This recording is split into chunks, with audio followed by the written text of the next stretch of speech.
In October, one of our partners that we've been working with on paid ads has hit $80,000 in profit this past month from this really simple paid ad strategy that I want to share with you in this video. I want to go over really the core elements that allowed us to hit this really cool milestone. I want to show you the lead up and the ramp up to it so you can actually have some realistic expectations.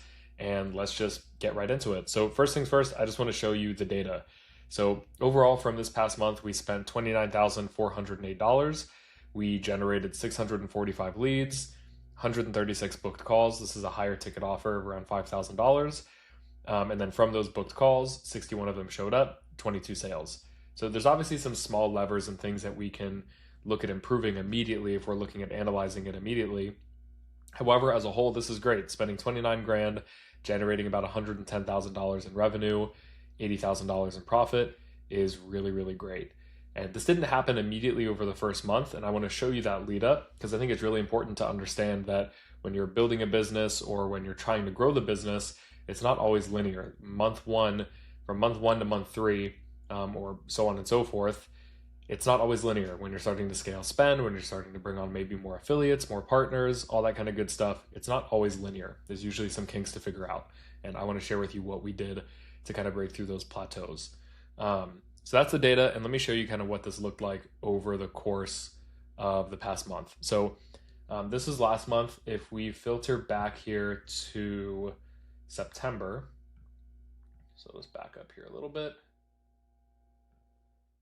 Spend was at 20 grand, so we didn't bump spend too much. We only spent about $9,000 more and made close to $20,000 more in profit. Big area and big lever that we really looked at adjusting was the cost per booked call, the showed calls, and then just the sheer number of booked calls that we had.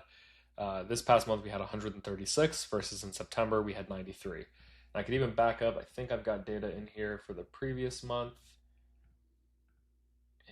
And that's still not that bad. Hitting that profit target is really not too bad at all. You can see the previous month we're down a little bit, right?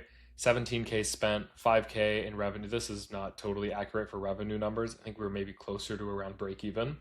But you can see how the spend scaled, right? 17K in spend, gone to 20 and then to 29. And it's not always linear. And even if this was accurate with this profit number, that's actually totally normal in some cases to happen. But it wasn't this bad.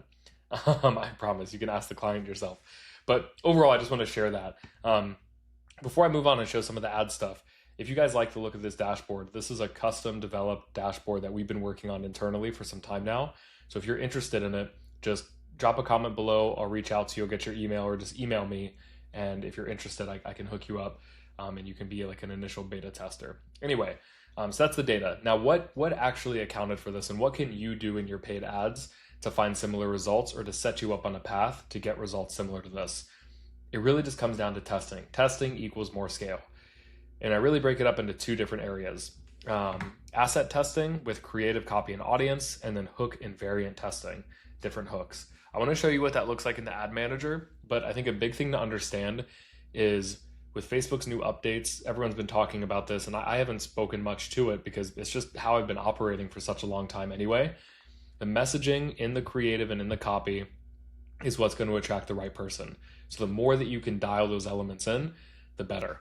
So when we look at creative, what can we do there? Image ads, video ads, carousel ads. You could do more short form like GIF style ads that are just like on a constant rotation.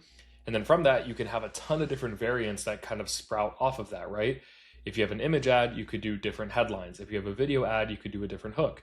You could just do a different hook of the copy. You can test different audiences, genders, interests, etc. The more different combinations that you can combine of all these different assets, the better things are going to look for you. And what I really like to do is you can organize it in a similar way like this. I like to have one dedicated campaign that's sole purpose is just testing. And I have recently been liking to start things off in one ad set, multiple ads per ad set. If you have more budget, I would definitely recommend splitting them up so it's a more even test. But even if not, and then you can follow a similar naming convention to this, you can have your image ad, your video ad, and your carousel ad, and then the different hooks that you're testing. So your hook one, hook two. And then for example, if I'm on video ad one, hook two, you could say it's also headline one, and maybe, well, the hook would be the video. So you could also do like lead in, so lead one, right? for the copy. Then what you can do is you can have just a simple Google Doc or a Google Drive or a Notion doc is what we do. And we have all of our video ads sorted. We have the hooks sorted, headlines, and then the lead-ins of the copy. It's really important to get this granular, because then if you can go back to your CRM, whether it's for sales or for booked calls or whatever it is, and attribute and figure out, okay, well, these two are getting great costs, but anything that has hook two is just crushing it. The biggest thing to remember is that the more visible the piece of your ad is, right? Like the headline, the very first few seconds of the video, the actual lead in of the copy, it's like the first few sentences of the copy.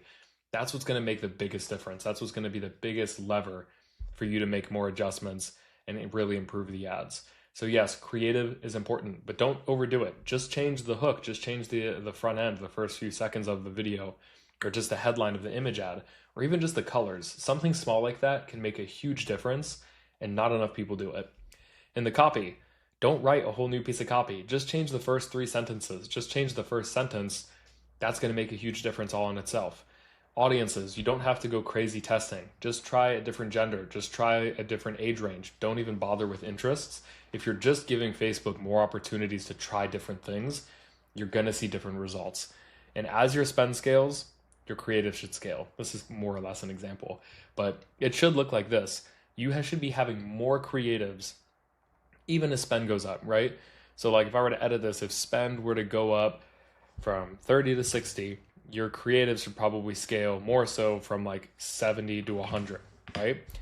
And I think it's so important to understand that you should constantly be shipping more creatives, more assets that you're testing in more different ways, because people are going to resonate with things in different ways for your product that you're selling, right?